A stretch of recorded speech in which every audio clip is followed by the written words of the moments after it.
வணக்கம். இன்றைக்கி நம்ம பார்க்க போகிற சமையல் ஒரு அருமையான தூதுவளை பருப்பு பொடி எப்படி செய்யலாங்கிறத பார்க்கலாம். நார்மலாக பருப்பு பொடி செய்கிற மாதிரியே அதில் வந்து இந்த தூதுவளை கீரையும் கருவேப்பிலையும் போட்டு செய்யும்போது சளி பிரச்சனை இருக்கிறவங்க இந்த பொடியை டெய்லியும் எடுத்துகிட்டு வந்தீங்கன்னா உங்களுக்கு நெஞ்சில் உள்ள சளி வந்து கரைஞ்சி வெளியே வந்துடும். ஸோ ரொம்பவும் ஆரோக்கியமாக இருக்கும். ஸோ வாங்க இந்த தூதுவளை பருப்பு பொடி எப்படி செய்யலாங்கிறத பார்க்கலாம். ஒரு கடாய் எடுத்துக்கலாம். கடாய் நல்லா சூடானதும் நான் வந்து இந்த டம்ளரில் தான் மெஷரிங் பண்ணியிருக்கேன். நீங்கள் எந்த கப்பில் வேணாலும் எடுத்துக்கலாம்.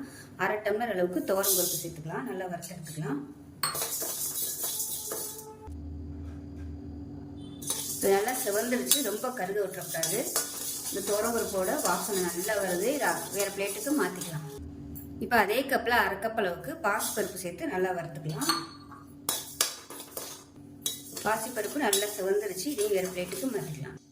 1/2 கப் அளவுக்கு பொட்டுக்கடலை சேர்த்துக்கலாம். இதையும் லேசாக சூடு அளவுக்கு வறுத்துக்கலாம். இது வந்து ரொம்ப வறுக்கணும் அவசியம் இல்லை. அந்த பொட்டுக்கடலை வந்து சூடு ஏறினா மட்டும் போதும். இதுவும் நல்லா வறுபட்டு வச்சு வேறு பிளேட்டுக்கு மாற்றிக்கலாம். உளுந்து 1/4 கப் அளவுக்கு சேர்த்துக்கலாம். உளுந்து வந்து கம்மியாக சேர்த்தா போதும். உளுந்து நல்லா சிவக்க ஆரம்பிச்சிருச்சு. வேறு பிளேட்டுக்கு மாற்றிக்கலாம். இப்போ இதில் மிளகு வந்து நல்லா 1 டீஸ்பூன் போல் சேர்த்துக்கலாம். சீரகம் 1/2 டீஸ்பூன் சேர்த்துக்கலாம். இதே லேசாக வறுத்துக்கலாம். இதுவும் நல்லா வறுபட்டுருச்சு. வேறு பிளேட்டுக்கு மாற்றிக்கலாம்.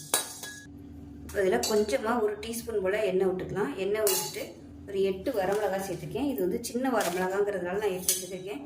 பெருசாக இருந்தால் 4 இல்லை ஒரு 5 சேர்த்துக்கோங்க. ஏன்னா இது பருப்பு பொடிங்கிறதுனால காரம் வந்து நிறையா போடக்கூடாது. ஏன்னா மிளகு வேறு சேர்த்துருக்கோம், ரொம்ப காரமாயிடும். அதனால் இதில் வந்து காரம் கம்மியாக தான் இருக்கணும். காரத்தை பொறுத்து நீங்கள் குறைச்சி சேர்த்துக்கலாம். மிளகாய் வத்தல் இப்போ நல்லா வந்து வரட்டும். நல்லா உப்பி வரணும், வறுபடணும். இப்போ நல்லா வறுபட்டு எடுத்துடலாம். இப்போ இன்னும் கொஞ்சமாக 1 டீஸ்பூன் போல் எண்ணெய் விட்டுக்கலாம்.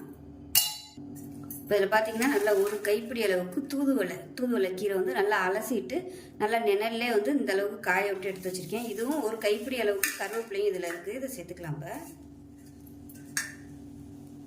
ஒரு 2-3 இது வாங்கினீங்கன்னா உங்களுக்கு காஞ்சிச்சுன்னா இந்த அளவுக்கு தான் வரும். இதையும் நல்லா வறுத்துக்கலாம். தூதுவளை கீரை வந்து கிடைக்கும் போது இந்த மாதிரி காய விட்டு நீங்கள் பொடியாக அரைச்சி வச்சுக்கிட்டிங்கன்னா சாப்பிடும்போது ரொம்ப ஈஸியாகவும் இருக்கும். சளி பிரச்சனை இருக்கிறவங்க வந்து இது வந்து இட்லி பொடியில் அரைக்கும் போது நீங்கள் இதை சேர்த்து பண்ணலாம். இந்த மாதிரி பருப்பு பொடி செய்யும் போதும் செஞ்சு அரைச்சி வச்சுக்கிட்டிங்கன்னா அதுவும் நல்லாயிருக்கும் சாப்பிட்றதுக்கு. சளி பிரச்சனை இருக்கையில் தோசை இதெல்லாம் ஊற்றணும்னா கூட இந்த பொடியை மேலே போட்டு கொடுக்கலாம் பிள்ளைகளுக்கு. சளி பிரச்சனை இருக்கையில் ரொம்ப நல்லது உடம்புக்கு.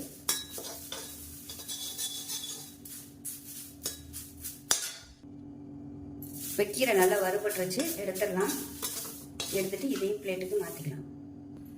இப்போ அதே கடாயில் நல்லா 1 டீஸ்பூன் போல் எண்ணெய் விட்டுக்கலாம். பூண்டு வந்து நல்லா மொறுன்னு வறுக்கணும். அதனால எண்ணெய் கொஞ்சம் கூட இருந்தால் தான் வறுபடும். ஒரு 6-7 பல் பூண்டு நல்ல பெரிய பூண்டாக வந்து தட்டி வச்சுருக்கேன். பூண்டு வந்து உங்களோட விருப்பம் தான், எவ்வளோ சேர்க்கணுமோ நீங்கள் வந்து சேர்த்துக்கணும். ஏன்னா அது பருப்பு பொடிங்கிறதுனால கண்டிப்பாக பூண்டு சேர்த்திங்கன்னா தான் உங்களுக்கு வந்து நல்லது. ஏன்னா எல்லாமே பருப்பு ஐட்டம் தான் சேர்த்துக்கிறதுனால. இப்போ நல்லா செவந்து வரணும்.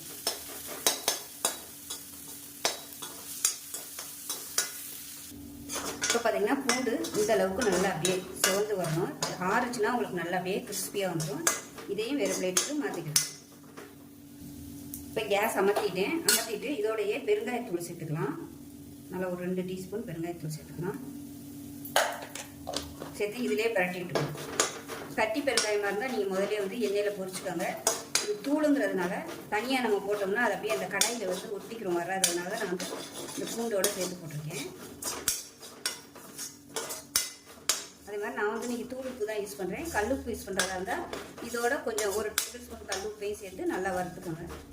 கல்லுப்பு சேர்த்து வறுத்துட்டீங்கன்னா உங்களுக்கு ரொம்ப நாளைக்கு வந்து கெட்டு போகாது சீக்கிரமாகவே. இப்போ பாருங்கள் எல்லாமே நல்லா மொறுன்னு வந்துச்சு. இதை அப்படியே வேறு பிளேட்டுக்கு மாற்றிக்கலாம். இப்போ இது எல்லாமே நல்லா ஆறணும். ஆறுனதுக்கப்புறம் அரைச்சிட்டு பார்க்கலாம். இலையெல்லாம் நல்லா மொறுன்னு இருக்குது. நல்லா ஆறட்டும். ஆறுனதுக்கப்புறம் பார்க்கலாம். இப்போ பாருங்கள் தூதுவளை பருப்பு பொடி சூப்பராக ரெடி ஆயிடுச்சு. இது வந்து ஒரு பவுலுக்கு மாற்றிக்கலாம்.